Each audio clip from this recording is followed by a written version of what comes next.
नमस्कार, welcome to my channel. दोस्तों, आज की वीडियो बहुत ही महत्वपूर्ण है। आज हम बात करेंगे पूजा मंदिर के बारे में, साथ में घर गृहस्थी से बहुत सारे संबंधित छोटी छोटी बातों के बारे में। तो चलिए वीडियो की शुरुआत करते हैं। दोस्तों, यदि आप हमारे चैनल पर पहली बार आए हैं तो चैनल को सब्सक्राइब जरूर करें। तो चलिए वीडियो की शुरुआत हम पूजा मंदिर से ही करते हैं।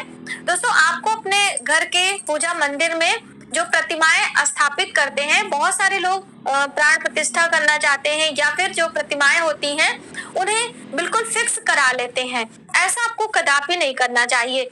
अपने घर में यानी कि गृहस्थ जीवन के लोगों को लिए जो प्रतिमाएं होती है वो चलायमान होनी चाहिए। कहने का अर्थ है कि आप उसे जब चाहें इधर से उधर खिसका सकते हैं और उसकी साफ सफाई कर सकते हैं, उसे आप अच्छे तरीके से व्यवस्थित रख सकते हैं, लेकिन बिल्कुल फिक्स तरीके से आपको अपने घर के पूजा मंदिर में प्रतिमाएं नहीं रखनी चाहिए। जैसे अभी बहुत सारे लोग फैशन में या फिर आप कह लीजिए कि प्रेम बस बहुत सारी बड़ी बड़ी मूर्तियां लेकर आते हैं और उसे बिल्कुल फिक्स कर देते हैं, जैसे संगमरमर की, मार्बल की या फिर धातुओं की प्रतिमाएं भी ऐसे फिक्स करवा देते हैं जैसे कि मंदिरों में होती हैं।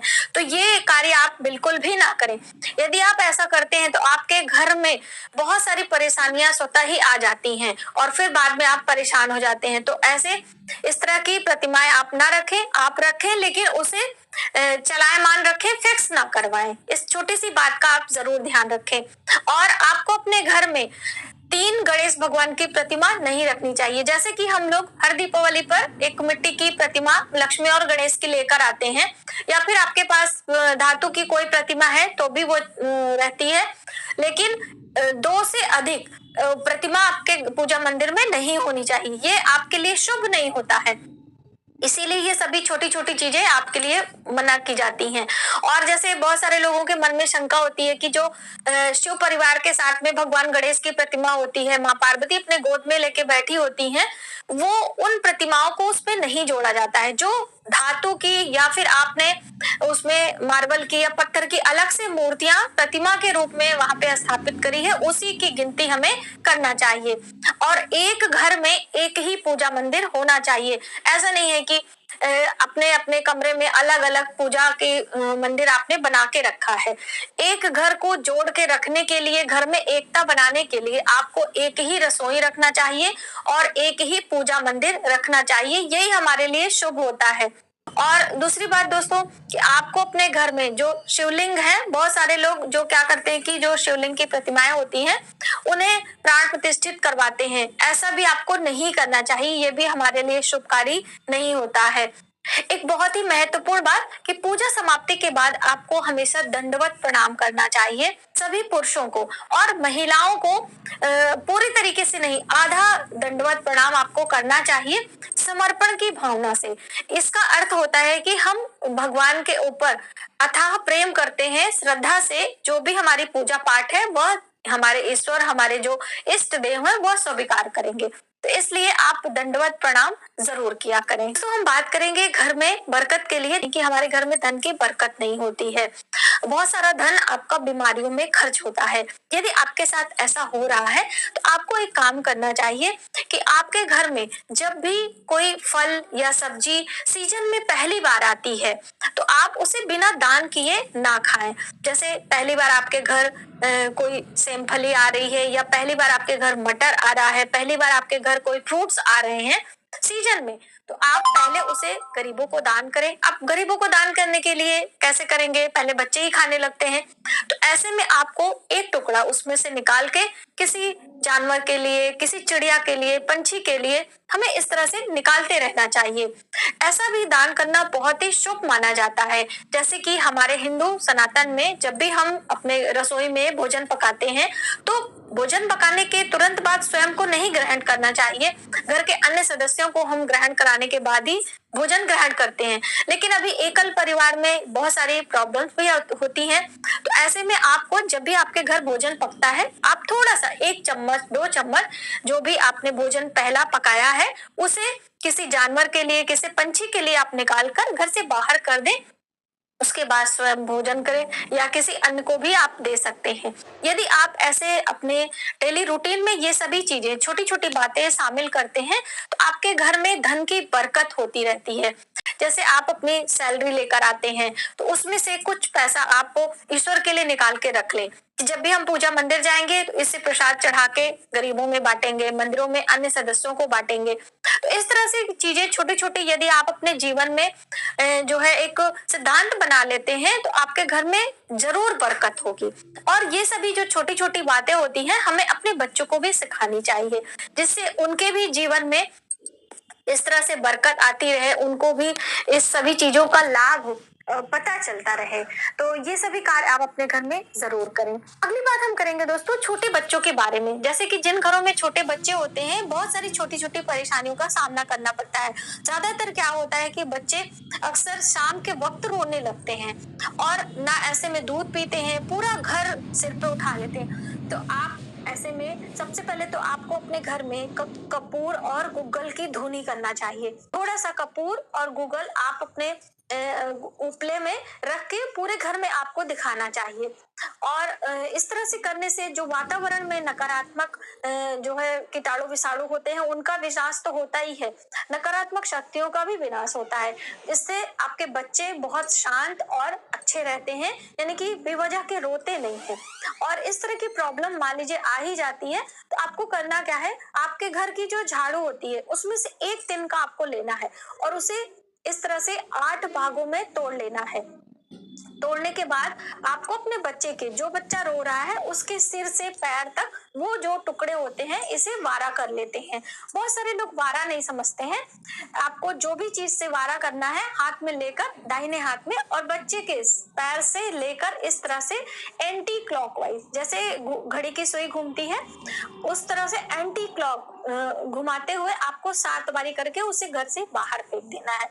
दोस्तों ये सभी छोटे छोटे टोटके और उपाय होते हैं जो कि बहुत ही कारगर होते हैं। तो आप ये इस तरह का यदि प्रॉब्लम आपके पास आता है तो आप इसे जरूर करें।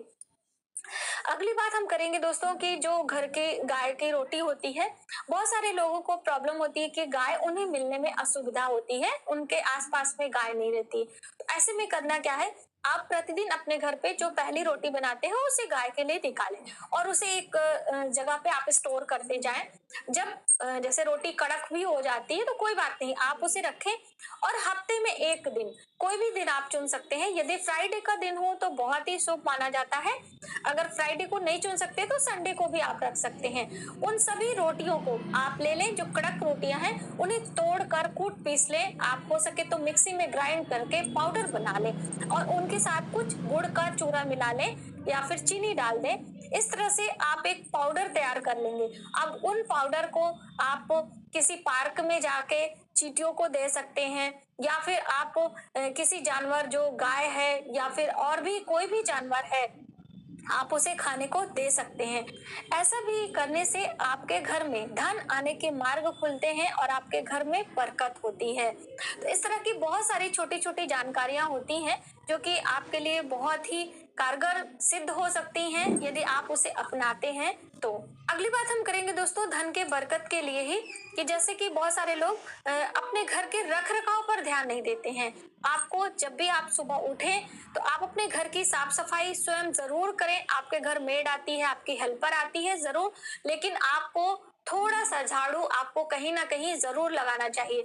हो सके तो आप अपनी रसोई घर को स्वयं से व्यवस्थित रखें। इससे आपके घर में अन्न धन की कमी नहीं होती है। और आप अपने घर के जो बिस्तर होते हैं, जैसे बहुत सारे लोगों के घर में व्यवस्थित नहीं रहता है, इधर उधर पड़े रहते हैं, लेकिन आपको पहले आपके अपने घर की जो चादर होती है, बेडशीट होती है, उसे अच्छे से सेट करके रखें। ऐसा नहीं कि बहुत महंगे महंगी चीजों से, जो आपके घर पे है उसे ही आप साफ सुथरा सुसज्जित करके रखेंगे तो भी आपके घर में माता लक्ष्मी का वास होता है। और जैसे कि हम लोग दीपावली पे साफ सफाई करते हैं, तो इसी तरह से आपके घर में जाले नहीं होने चाहिए। जो मकड़ी होती है उससे एक बहुत निगेटिव वाइब्रेशन आती है। इसीलिए जाले को हमेशा साफ करने के लिए बोला जाता है कि टाइम टू टाइम आप अपने घर के जालों को साफ करते रहें। जाले को साफ करने के लिए सबसे अच्छा दिन होता है शनिवार का दिन या फिर अमावस्या तिथि का दिन। यदि आप इन दिनों में जालों को साफ करते हैं तो आपके घर में शुभता आती है। और एक बात वहीं पे और कि बहुत सारे लोग क्या करते हैं, अपने घर की सारी साफ सफाई करके छत पे बहुत सारे कबाड़, बहुत सारी गंदगी स्टोर कर देते हैं।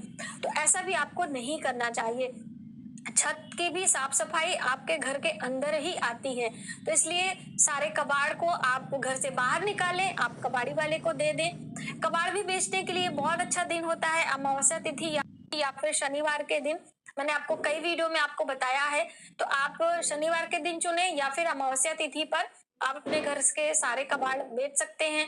घर के जो गमले होते हैं उनमें सूखे फूल, कई बार क्या होता है कि पौधों में फूल सूख जाते हैं और ऐसे पड़े रहते हैं, तो वो देखने में भी थोड़े खराब भी लगते हैं और इससे नकारात्मक जो है ऊर्जा भी आती है। तो इसलिए सूखे फूल या फिर आपके घर में तुलसी जी सूख रही हैं तो आप उन्हें थोड़ा थोड़ा कटिंग कर दें और उस पर दवाइयों का छिड़काव भी कर सकते हैं।